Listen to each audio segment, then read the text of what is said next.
Welcome to Tech You Should Know with Kim Commando. I'm Mike James, and this podcast is about insider secrets, protecting yourself online, making money from home, securing your devices, avoiding scams, and much more. In just a bit, Kim talks with Sean Cannell. Now, I know you're smart. You know people make money on YouTube. There are some people that are making a lot of money on YouTube. Just exactly how they do it? Well, one guy is making $40,000 a month on YouTube by sending people to buy Amazon products. How does he do it? What are his insider secrets? And how did he get started? Well, we're going to find out in just a few moments. First, a quick reminder, this is not the Kim Commando Show. Every week, Kim gives you the very latest tech news, tips, DIYs, and she takes your questions on the Kim Commando Show. And for that podcast, you can just go to getkim.com, which, by the way, if you use promo code Kim, you get a free 30-day trial. That's getkim.com. All right, making $40,000 a month plus on YouTube with Sean Cannell. Next on Tech You Should Know with Kim Commando.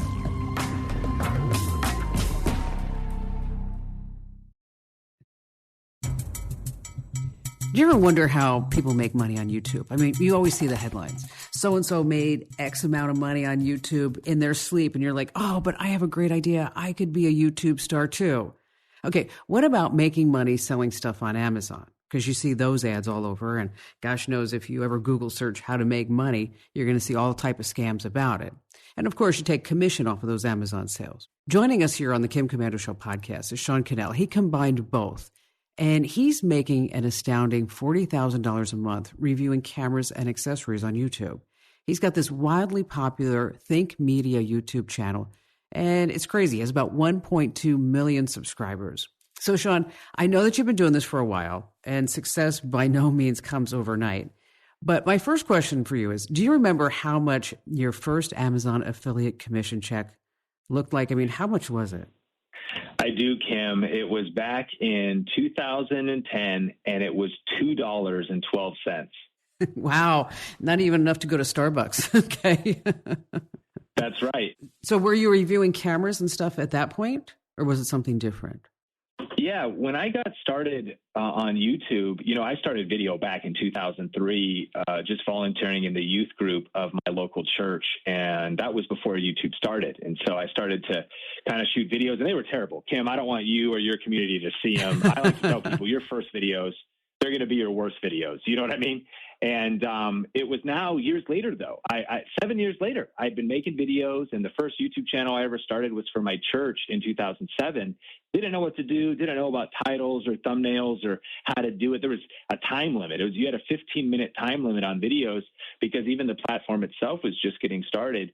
But by 2010, I had discovered I was doing research. I found affiliate marketing as well as the power of YouTube to talk about products and reach people and share tips or do tutorials. And so I did. I started sharing video tips on my channel, Think Media, but I also started experimenting with other kinds of videos. I had a personal channel where I really would just do like weird experiments. And I did a video called Gift Ideas for Him.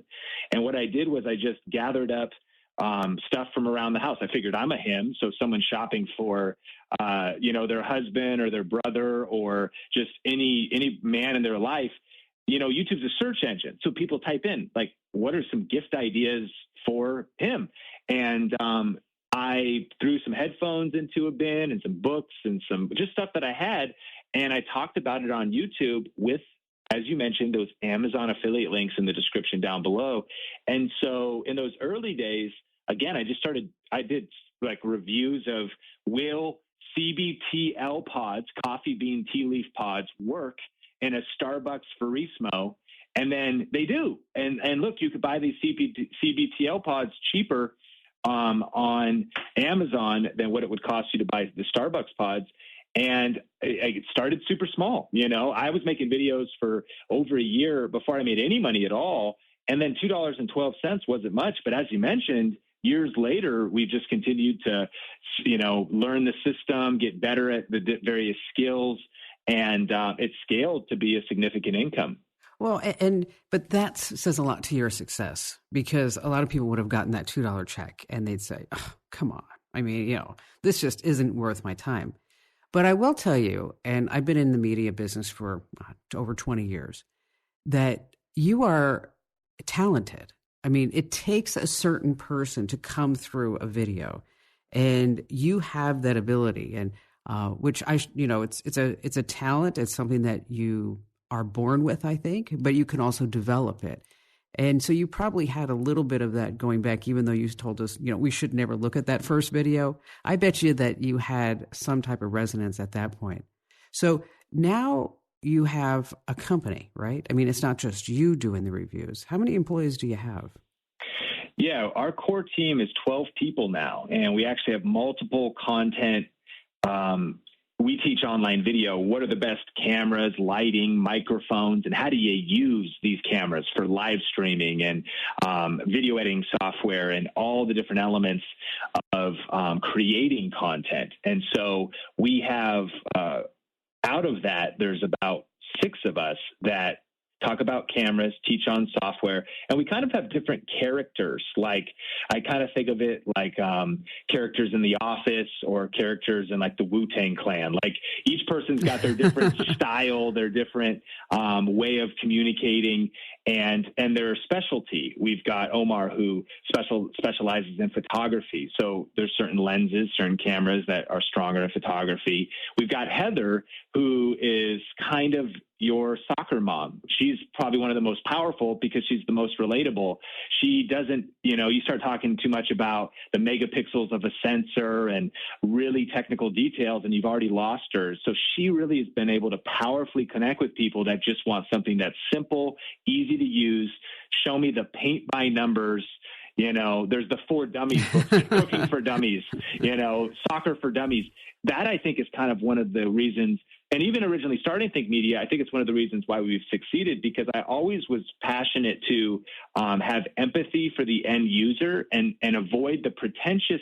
And I don't even think people mean to do this, but I think a lot of content creators, other tech channels, they get so deep into their knowledge. We call it the curse of knowledge, that they get disconnected from the person who's like, wait a minute, you shared so many insider terms, so many different things. Yeah, exactly. You have no idea. I mean, people have no idea what they're saying. And, what I tell people that work with us is that I say, if you ever think that you're losing track of who we're writing for, who we're talking to, whatever we're doing, is that I'd like you to go down and this is actually like pre-COVID, but go stand in Costco and just watch people trying to buy a television, and they're like, I don't know which one's better. What's QLED? What's OLED? And then this kid pops up with a Costco shirt saying, which one? This is the one that you want to buy. But I stood there once and I actually looked at the kid. I said, no, you're wrong. And I corrected him right on the spot. And there is a knack to being able to kind of plow through that. And it's really smart, though, because if people are on YouTube and they're searching for things, a lot of people don't realize that Google's the number 1 search site and YouTube's the number 2 search site. And so the fact that you're on there talking about video and cameras is just really smart business. Now, let's talk about the Amazon Affiliates program, because we have that on our site. And I can tell you, I mean, we have to write about a lot of stuff in order to generate any type of real Amazon associates income. I think the most we ever made, you made $40,000. I think the most we ever made was like $4,000 a month. So how much do you need to sell an Amazon product in order to get to that $40,000 a month profit? Yeah, well, I'll actually pull up the numbers so I can be really accurate. But I think a couple things for those listening to consider is, one, what industry are you in? What niche are you in if you wanted to go on YouTube? Because Amazon pays you different percentages. For example, they pay 10% commissions on luxury goods. So let's say you had a YouTube channel reviewing luxury handbags and luxury watches. Well, that's a very high percentage. Conversely, if you had a channel that reviewed food delivery services or, ordering groceries online, you could actually link to Amazon grocery services, but you only get 1%. And you think about even the cost of the products themselves. So the nice thing is that when someone's looking for a camera, they're doing their research and they may find our videos. Those are higher ticket products, so they can scale up. And that'd be similar to some of the things you would recommend too, because if someone buys a couple $1,000 TV or whatever, then you have a chance to have a higher commission. But our main category is camera, photo, and video. And Amazon actually slashed their commissions recently. It's like power tools went from 6% to 3%. So imagine if you had a Power Tools blog or a Power Tools YouTube channel, all of a sudden your revenue was just cut in half. So we were very worried at the time, but cameras is 4%, and it actually was untouched. So that's the core generator for us. But I'll tell you this, so far in June, at the time of recording this, in about a $23 window, we have had 268,000 clicks on our links. Wow. And that's huge. Yeah, it's pretty crazy. That's crazy. It's major. And we've actually, as far as in sales for Amazon, over $800,000, which equates to $30,000 so far this month. And so that would, in the next 8 or so days, that may be another 10, and right around that 40,000 mark is where we've been at recently. So that'll probably be around 300,000 clicks a month. It's a lot. You know what? That's a lot of clicks. It's tracked by a cookie. Is that correct? And so you get commission on anything that anybody buys for 24 hours. I don't know if a lot of people realize that, because it doesn't matter what they buy once they click through. Yeah, I think that's the really powerful thing. And what's so interesting is while cameras is our main category, it's possible to click through. And so when they watch a video of me talking about a camera, click the link, go to Amazon, and then say, you know what? I'm still going to research for another 3 to 6 months. It's not until summer that we're going to go on that vacation where we want to decide on if we want the DJI Osmo action camera or the GoPro action camera. But you know what? I do need to just buy a whole bunch of home improvement stuff. I need to get some textbooks for my kids' school. I need to get some clothing or some office supplies. Anything, once they've clicked that link that they purchased in 24 hours on the Amazon website, gets credited to wherever they clicked last in terms of an affiliate link. So a lot of people don't know that. So all kinds of weird stuff, is sold. I'm looking through here. It's, you've got like other Organifi green juice powders and massage guns, deep tissue massage guns, hand sanitizers in here, black seed herbs and posture correctors. So, it's Amazon. That is one of the powerful things about the Amazon affiliate program is it's the everything store. And so chances are if someone's clicked on your link in 24 hours, a lot of people just buy general stuff. I don't know if you're like me. My wife and I, we shop so much online, and we might buy, just really practical things. It could be like paper towels, or it could be, shampoo and conditioner and just different things that we need. Some things are on subscription. And so whenever you click that link, anything you sell, and that's been a huge piece of building up that top line revenue. Hey, don't forget, if you've got a question about something digital, you can get Kim's unbiased advice. And it's advice that you can trust. America's Digital Pro, Kim Komando, and our nationally syndicated radio show. You just go to Komando.com, and in the upper right-hand corner, click on the Be a Caller button. We're going to ask you your name and for a couple of details about your question. We'll set up a time where you can be on the show, ask your question on the show. It is fun. You can call your friends and let them know that you're going to be on the show. And that's, again, the Be a Caller button in the upper right at Komando.com. And in just a few moments, it's more of Kim's conversation with Sean Cannell, why you shouldn't rely on one social media source, and how Sean is using other video platforms like Snapchat and TikTok for making money on his platform. We'll be right back. It's Tech You Should Know with Kim Komando. Now, does it bother you that, or maybe you have a way around it, that when these people click through to buy something, that they're not your customer, that there's no way to really remarket them? Or are you trying to do that other ways, like through email marketing? So our business overall has become very dynamic, and we have added on a lot of layers of chances to connect with people. So, for example, it's a really great question. And kind of an advanced question. So we have a gear guide. So we give the chance to people to go to thinkgearguide.com. And then that's a chance to have all the information, because we got random YouTube videos out there in one place about will help you for your various budgets, find the right lighting, the right cameras. But then that's a name and email. So that's building an email list. So we have a chance to follow up and talk to everybody again.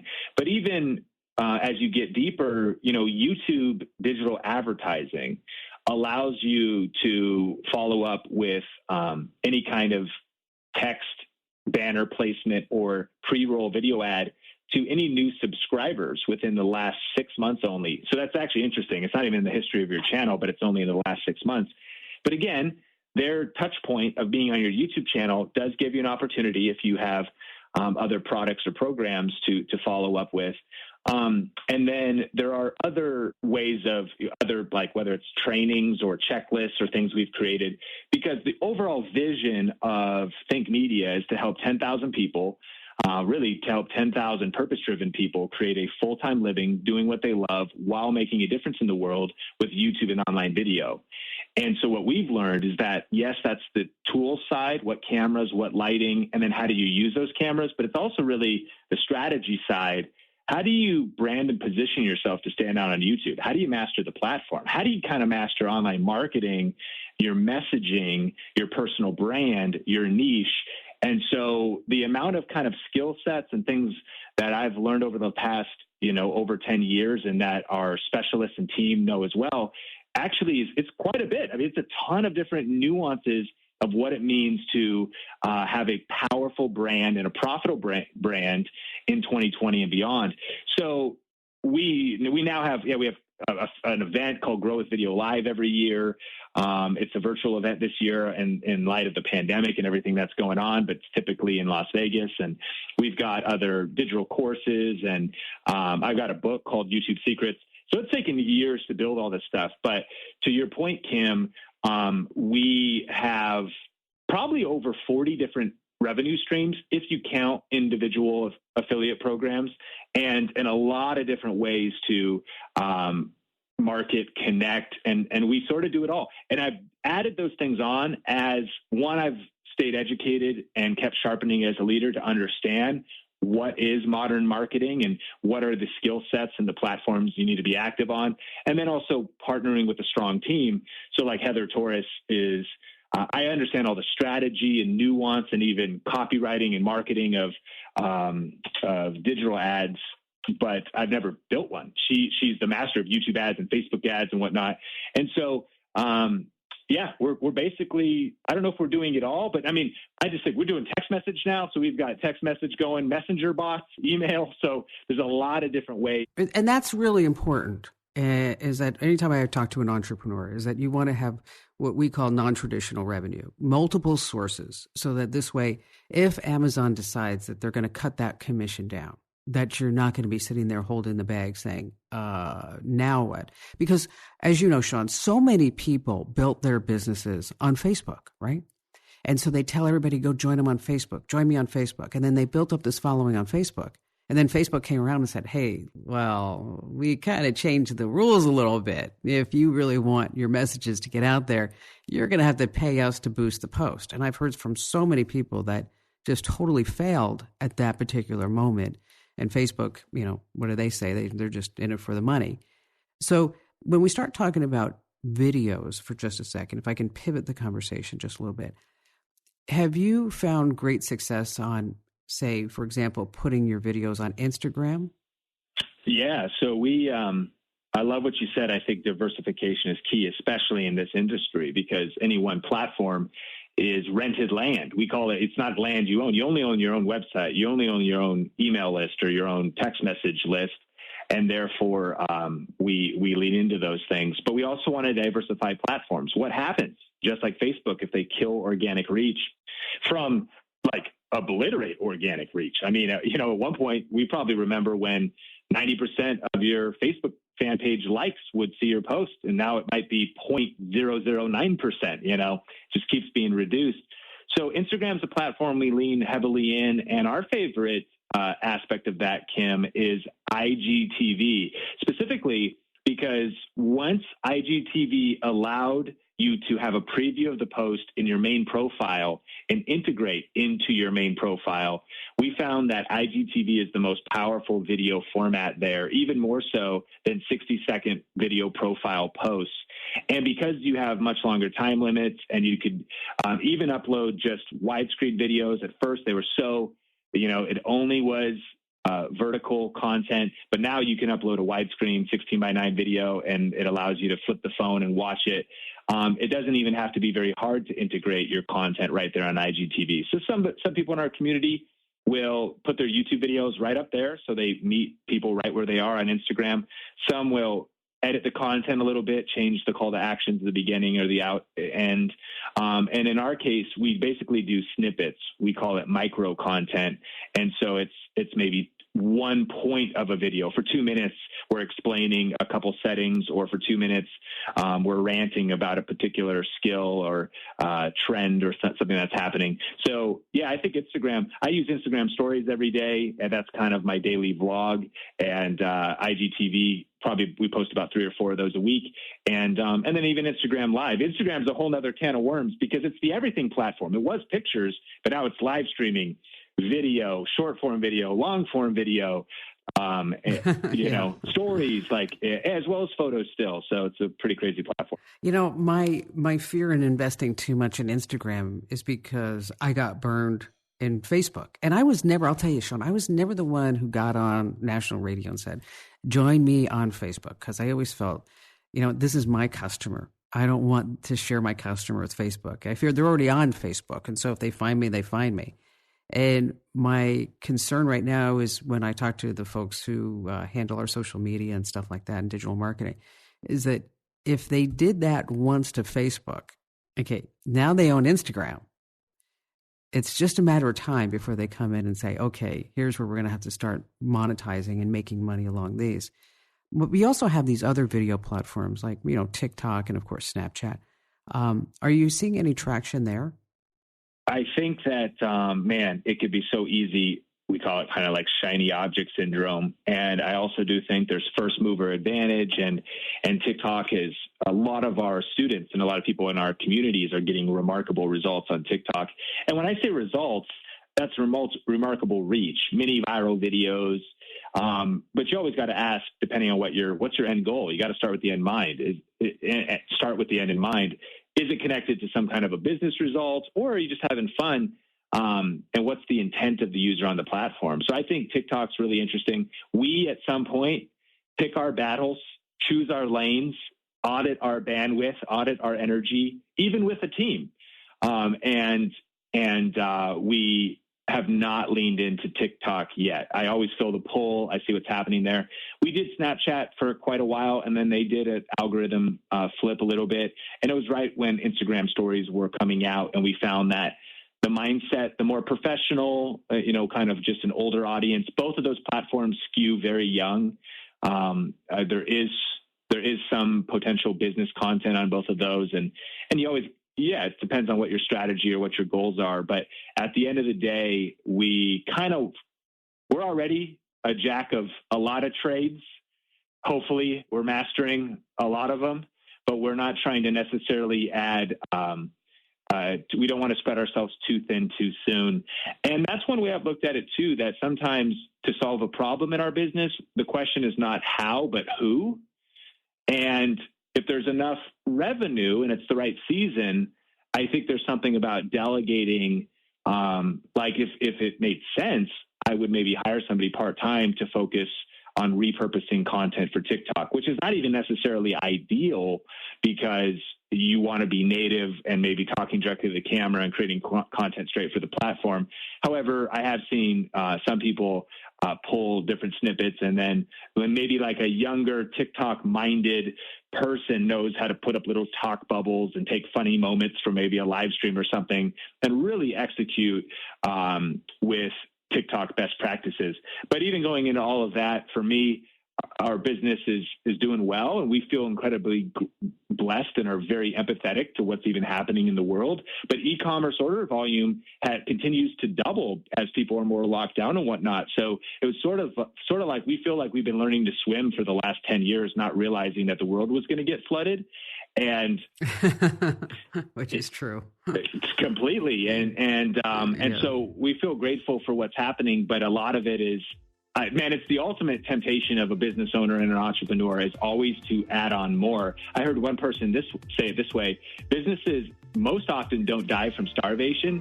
They die from indigestion and from really doing too much. Yeah. And I can tell you that I'm probably guilty of that over the years. I mean, I'm not, I don't know if you know this, but I'm not part of any major network. I'm not part of Westwood, Premier, Entercom, whoever it may be.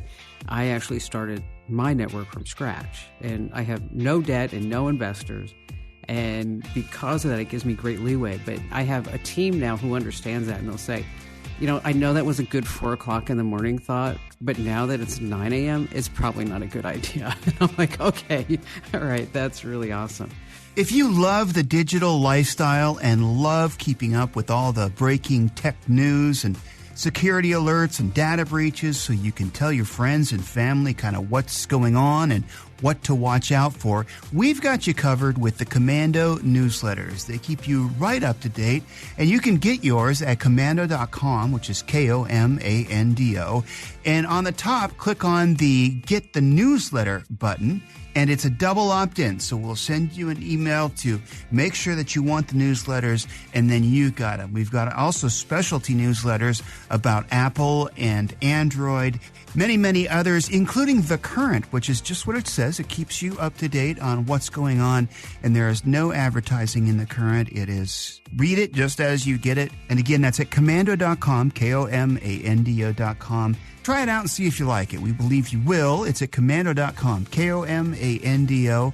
And just ahead, it's more of Kim's conversation with Sean Cannell, who makes over $40,000 a month using YouTube. He's going to talk about the turning point in his business when he decided it was a viable full-time business, and a few secrets to how he names his videos to have more people watch. And one more secret that you'll learn about coming up on Tech You Should Know with Kim Commando.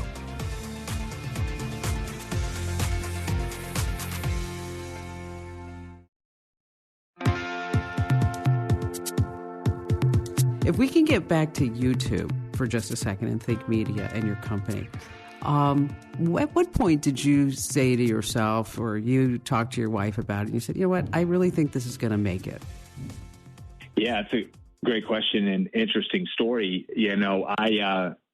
I started YouTube personally back in 2010, but for me, my path was, I mentioned growing up in a church, and I was doing ministry, and we went through a really hard season around 2009 and 10, but eventually moved to Las Vegas, and I took a director of communication position at a church.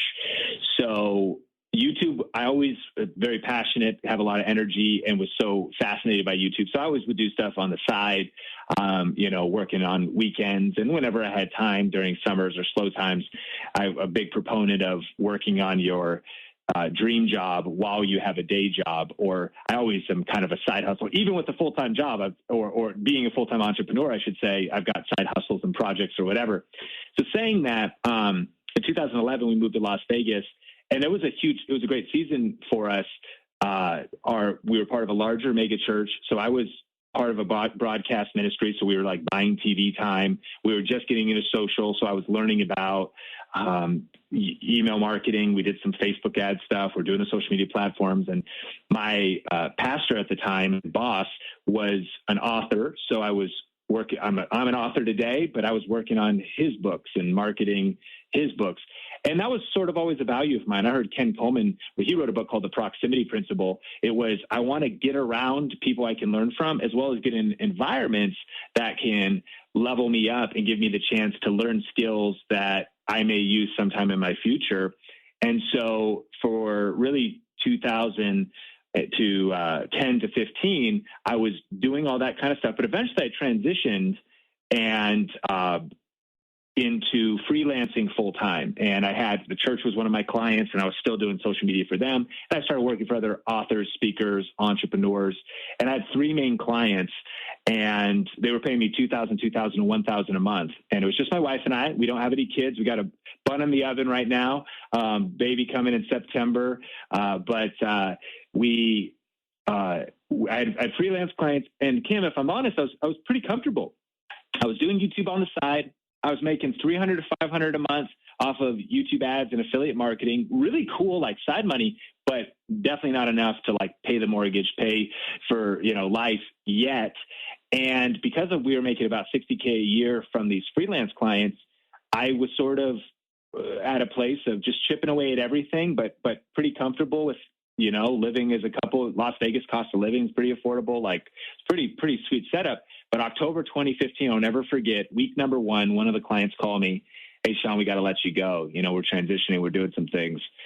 Shoot, losing $2,000. Okay, well, we still got 2 other clients. No big deal. But next week, ring, phone call rings. Hey, Sean, we got to let you go. That was the second one. Now we lost $4,000. And now I'm like, okay, I'm a little bit nervous. Third week, of course, you probably could predict it coming because it was like one of those, if anyone's ever had one of those months, you're like, might as well, Third freelance client. Go ahead. Yep. I know what you're going to say. You don't even need to say it. Okay. Thanks a lot. I love you. We'll catch you some other time. That's right. And so within 3 weeks' time, we lost 90% of our income. And I was, panicked. I was worried. And thank God for mentors and people in our life, because I called a kind of a business mentor who's had a lot of success online and in business, named David Goldstein. Right after all that happened, I'm like, David, I'm worried. Like, what do I do? Like, I'm kind of freaking out here. And he goes, I'm not worried. And I was actually offended a little bit. I'm like, well, I know you're not worried. Like, you never worry about anything. Like, you're independently wealthy, David. Like, I get you're not worried, but you also never pay, our bills for us. So, like, what do you mean? But I'm so glad that he said that, because he said, you've been doing this stuff, and you've been doing this stuff for others. You've been helping other people grow their YouTube channel. You're spending so much of your time serving clients that you've also, now you're going to be able to devote your full force of your energy to building your business and your brand. And he had, being years down the road, I think he saw with a lot of clarity that I could not see in the moment. With the fear I was experiencing. And so week number 4 in October 2015, I'll admit, it was like Ben and Jerry's and Netflix, and just what's going to happen. I think the world just ended for us. But I gathered, summoned up my energy, and I realized, wow, I don't have a boss now. Like, literally, I also don't really have a ton of income, but this is all on me. Like, I got nothing to do. Like, you better, yeah, and you know what? And you've got that beautiful wife looking at you saying, "Come on, honey, okay, no let's get it in gear." I was like, man, it's time to go all in. And I had him pushing me, and even others that were encouraging me. And so I got to work November 1st, 2015, which was good timing because it was already tech reviews, camera stuff, and YouTube. And the Think Media YouTube channel was at 16,000 subscribers. You mentioned it's at 1.2 million now. So it's at 16,000 subscribers, which is quite a bit, but not a ton, in respect to like making it a full-time thing. But I just went all in, and I was working 60, 70, 80-hour weeks because my life depended on it. And it was good timing because Black Friday, Cyber Monday, and holiday shopping, a lot of times they say Q4 contains as much commerce Q4 as the first 3 combined. And so I was just making videos, as many as I could a week.